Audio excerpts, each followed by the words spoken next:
Je vais à présent demander à Nicolas Higuet de venir me rejoindre. Donc, comme vous le savez, la Foire de Libremont récompense chaque année l'innovation technique et technologique par une citation au Mechanic Show. Comme la foire n'a malheureusement pas pu avoir lieu en juillet dernier, les organisateurs ont quand même voulu profiter de cette journée pour présenter les lauréats de cette édition 2020 du Mechanic Show. Pas moins de 10 machines ou innovations ont ainsi été sélectionnées et vous le verrez, certaines cadrent parfaitement avec le thème de cette journée. Nicolas, je te laisse la parole. Oui, bonjour tout d'abord. Effectivement, 10 machines, comme tu l'as souligné, Christophe. On les a classées en différentes catégories, en commençant par les tracteurs. Vous le verrez, on a ici un lauréat, c'est le Massey Ferguson série 8S, proposé donc par l'importateur Matermaco. La conception des tracteurs de cette nouvelle série 8S de Massey Ferguson a été totalement repensée, avec notamment l'intégration du concept novateur Protect You. Par celui-ci, le capot moteur et la cabine sont séparés par un espace vide de 24 cm, ayant pour effet de réduire fortement le bruit, la chaleur et les vibrations à l'intérieur de la cabine. Le niveau sonore y est ainsi réduit à seulement 68 décibels. De plus, cette configuration permet l'aspiration d'un air plus propre et plus frais à l'arrière du capot, ce qui réduit la périodicité de nettoyage du filtre à air et optimise les performances du moteur. En termes d'innovation, la série 8S présente aussi une cabine de grand volume entièrement redessinée, ainsi qu'une nouvelle transmission Dyna e-Power à double embrayage, offrant les avantages d'une boîte à variation continue en y combinant les capacités de transmission de la puissance au sol d'une boîte mécanique. En termes de commercialisation, il faut savoir qu'elle débute à l'instant puisque les premiers exemplaires arrivent en ce moment chez l'importateur.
Alors, la seconde machine qui a été primée, c'est l'Agro-Intelli Roboti, donc un robot. Monsieur Lebars l'a d'ailleurs cité tout à l'heure lors du premier exposé en journée.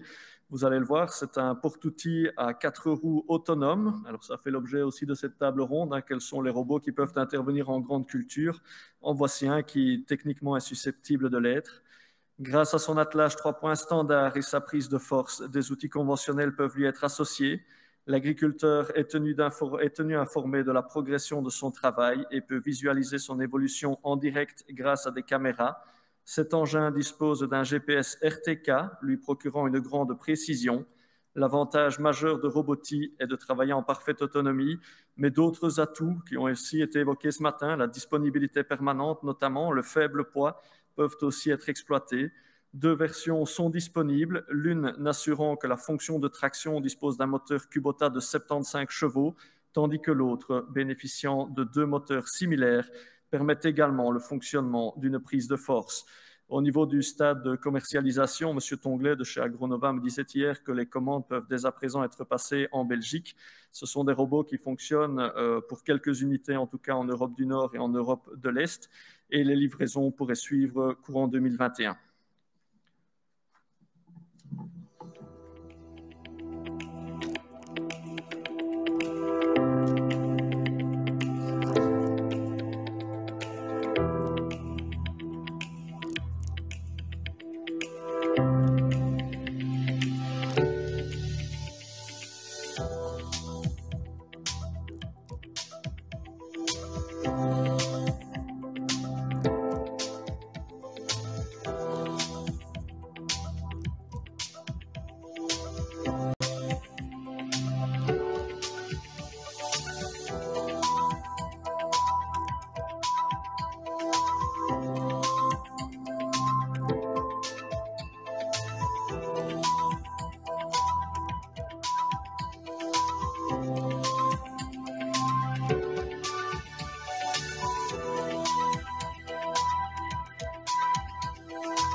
Alors, le troisième matériel présenté, c'est le AG Extend X-Power qui est présenté par CNH Industrial et en particulier la filiale Kasi HSTIR.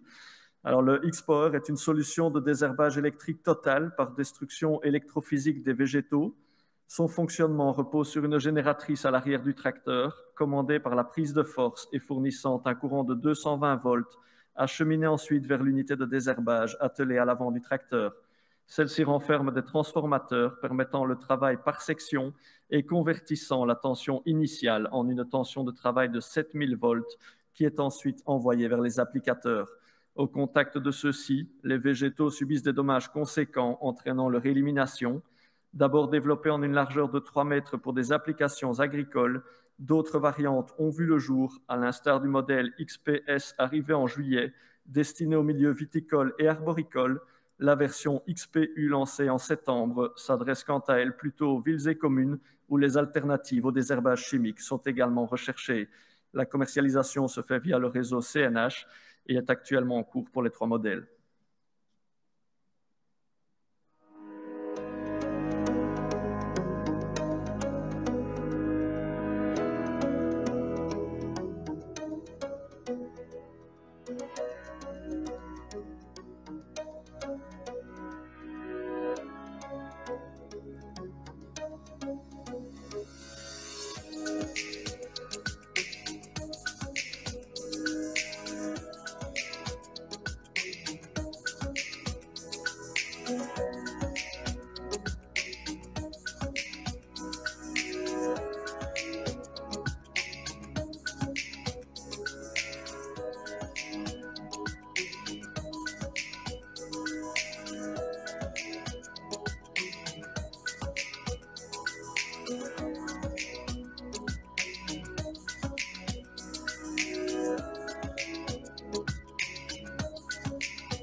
Alors, quatrième matériel, on entre ici dans la gamme fenaison, si je peux dire. C'est un matériel du constructeur allemand Krone, une faucheuse frontale. Son nom complet est la Krone EasyCut F400CV Fold.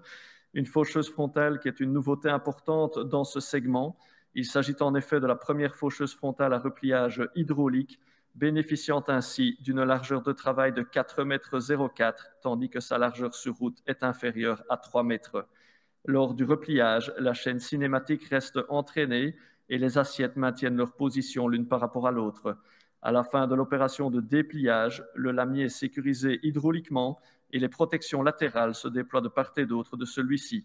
Grâce à cette grande largeur de travail, cette faucheuse conditionneuse frontale augmente le rendement de chantier, notamment dans le cadre de pratiques d'affouragement journalier, et confère un chevauchement maximal avec les faucheuses arrière, y compris dans les virages et les pentes. En termes de commercialisation, quelques exemplaires viennent d'être vendus en Allemagne et il est possible également de les commander en Belgique, où jusqu'à présent, en tout cas, aucun exemplaire n'a encore été vendu.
Alors, toujours dans la gamme fenaison, on a ensuite le dispositif Pöttinger SensoSafe.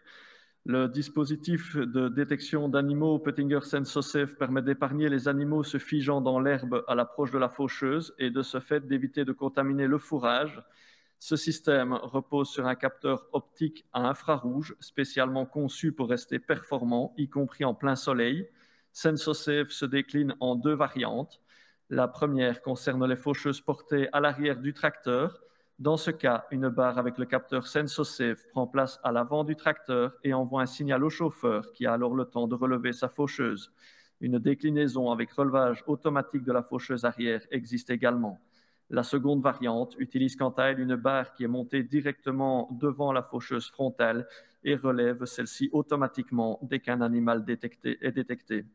Alors, Pöttinger Belgium signalait que plusieurs matériels en pré-série étaient en fonctionnement en Europe, avec des tests, si je puis dire, qui sont tout à fait concluants, et donc la commercialisation devrait débuter l'année prochaine, en 2021.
Alors, on poursuit toujours dans le matériel de récolte des fourrages avec cette fois une remorque autochargeuse, la Strootman Magnon CFS, qui est proposée par l'importateur, la société Distritec Josquin.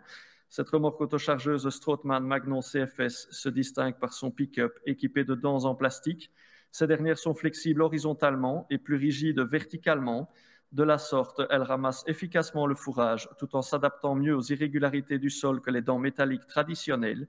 Il en découle une réduction de l'usure et de la casse des dents, mais aussi une meilleure prévention de la contamination de la matière récoltée par de la terre. Le système CFS à rotor intégral permet de ramasser les andins larges tout en assurant une capacité de remplissage sur toute la largeur et en réduisant la puissance requise.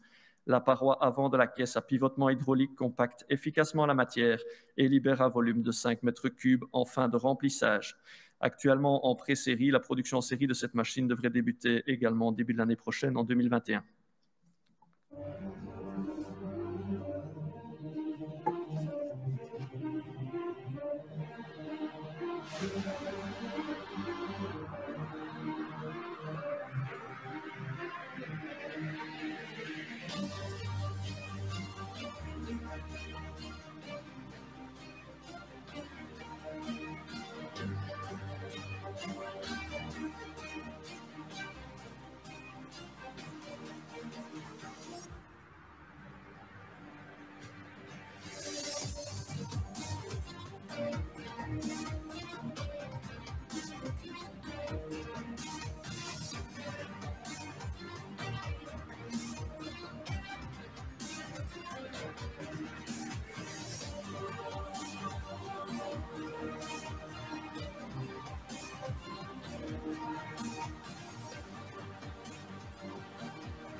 Le dispositif Kuhn iDance a également été sélectionné dans le cadre de ce Mechanic Show. C'est un dispositif qui est présenté par l'importateur Paco Agri. Les presses à ballerons de VB 7100 du constructeur Kuhn sont pourvues du dispositif breveté iDance. Ce dernier adapte automatiquement la pression de pressage grâce à un double bras de tension intelligent et aux mesures d'un capteur d'humidité. Des paramètres tels que le type de culture et les conditions de récolte sont pris en compte par le système. La densité des ballerons ainsi produites peut être particulièrement élevée puisqu'elle peut atteindre jusqu'à 140 kg par mètre cube pour de la paille. Un autre avantage du système iDance est qu'il fonctionne sans intervention du conducteur. Après programmation du système, celui-ci peut donc se concentrer totalement sur sa conduite, la presse prenant le contrôle de la densité des balles.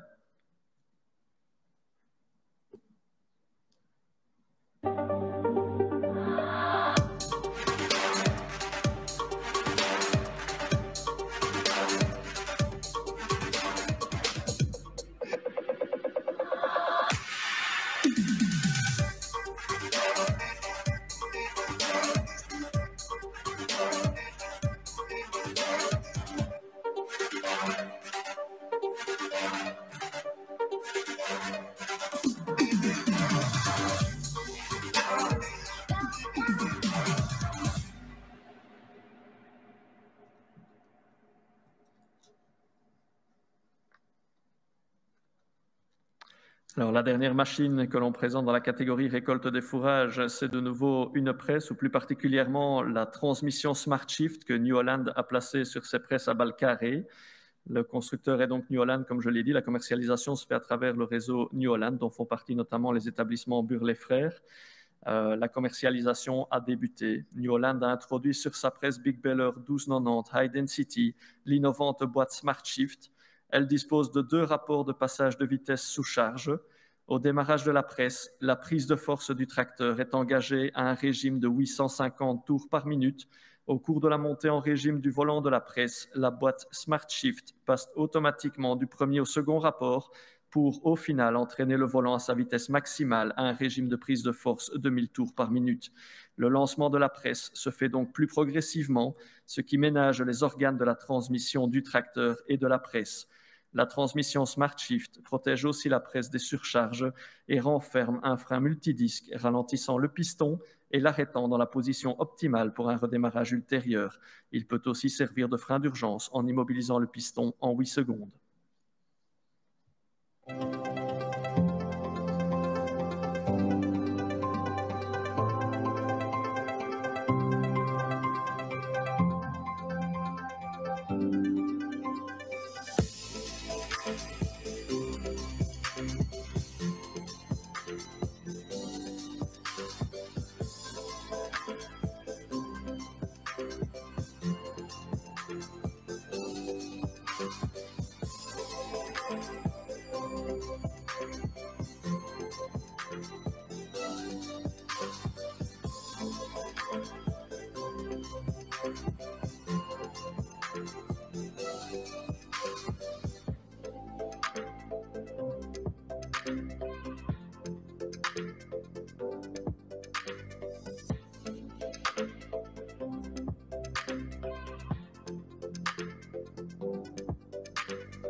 2 matériels ont ensuite été retenus dans la catégorie travail du sol et semis. Le premier d'entre eux concerne les charrues Kuhn et plus exactement le système Smart Ploughing qui a été développé par le constructeur français. Des charrues qui sont commercialisées dans le réseau de l'importateur Paco Agri. Les commandes peuvent être passées dès à présent, les premières livraisons étant quant à elles attendues dans le courant du printemps 2021.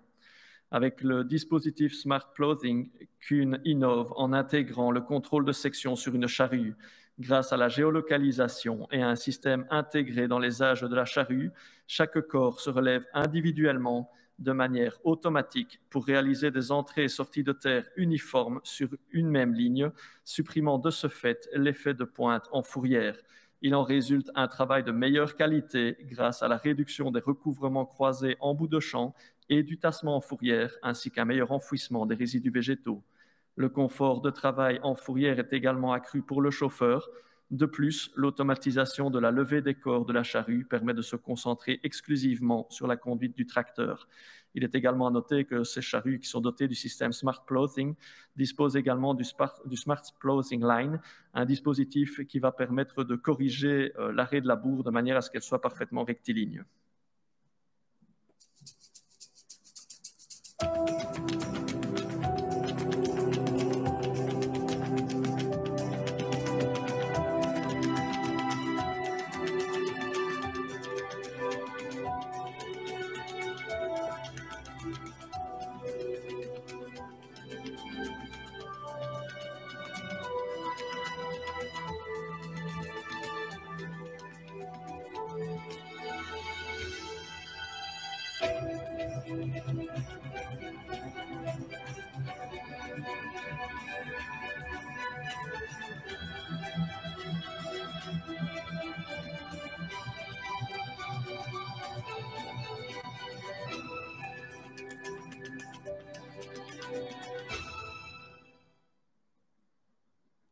Et enfin, dernier matériel, il s'agit ici d'un semoir, en l'occurrence le Sulky Progress, un semoir qui peut dès à présent être commercialisé via le réseau de l'importateur Distritec Josquin.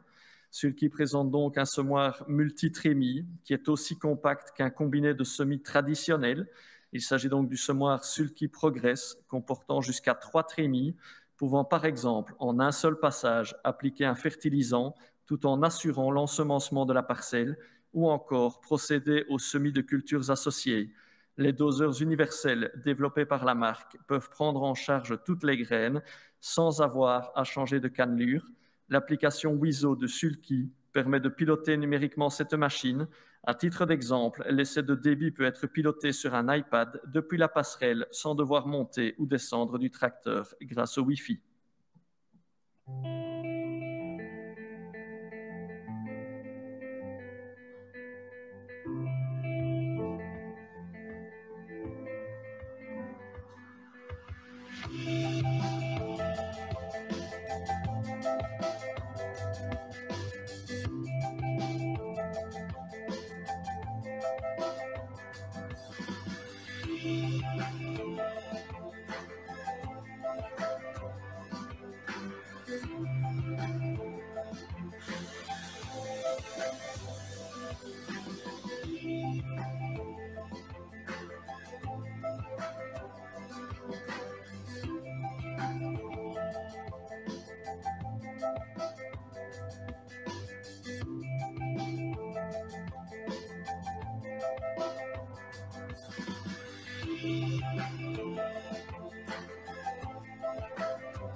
Sélection, Nicolas.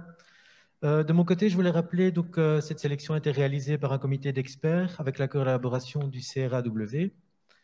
C'est ainsi que s'achève l'édition 2020 du Mechanic Show, de même que notre programme pour la matinée. Alors, toutes les vidéos que vous avez vues du Mechanic Show restent en ligne pour le moment. Et de mon côté, je vous donne rendez-vous à 14 heures précises afin de parler plus en détail de la place du numérique en production végétale. En attendant, je vous propose de découvrir la vidéo Smart Farming de Digital Wallonia. À tout à l'heure pour la suite de notre journée. Capteurs, robots, objets et machines connectées sont autant d'opportunités à saisir pour développer une agriculture compétitive, rentable et respectueuse de l'environnement. Parmi les nombreuses opportunités identifiées, en voici 4. Le rendement de chaque parcelle d'une exploitation agricole peut aujourd'hui être optimisé de façon précise avec un respect optimal du sol et de l'environnement. La collecte et le traitement de données en masse optimisent les systèmes prédictifs et contribuent à une amélioration des pratiques en continu. L'agriculteur bénéficie de l'expérience de l'ensemble de la communauté. La digitalisation de la chaîne agroalimentaire offre une traçabilité efficace et transparente des produits. Le consommateur est mieux informé et l'agriculteur peut dialoguer directement avec lui. L'essor du numérique offre aux agriculteurs de nombreuses opportunités commerciales. Vente en ligne, promotion et réservation de gîtes à la ferme, création d'outils connectés. L'agriculteur peut renforcer sa position d'entrepreneur et se diversifier. Vous l'aurez compris, la numérisation du secteur agricole wallon est en marche. L'agence du numérique constate un bon taux d'équipement. C'est également un secteur précurseur pour les achats de matières premières en ligne. Avec un taux de 65% contre une moyenne de 48%, tous secteurs confondus. Et 20% des agriculteurs vendent déjà leur production en ligne. Pour atteindre les enjeux de l'agriculture numérique de demain, la Wallonie et ses partenaires se mobilisent pour relever 2 défis majeurs. Augmenter le nombre d'exploitations agricoles connectées, en continuant de sensibiliser les secteurs du numérique et de l'agriculture, en développant l'accompagnement financier et technique des agriculteurs, harmoniser et sécuriser les données collectées, en facilitant l'accès, l'usage et la protection des données, en soutenant la recherche et l'évolution de mesures législatives plus adaptées à la pratique de l'agriculture numérique. Plus d'informations sur digitalwallonia.be/smartfarming.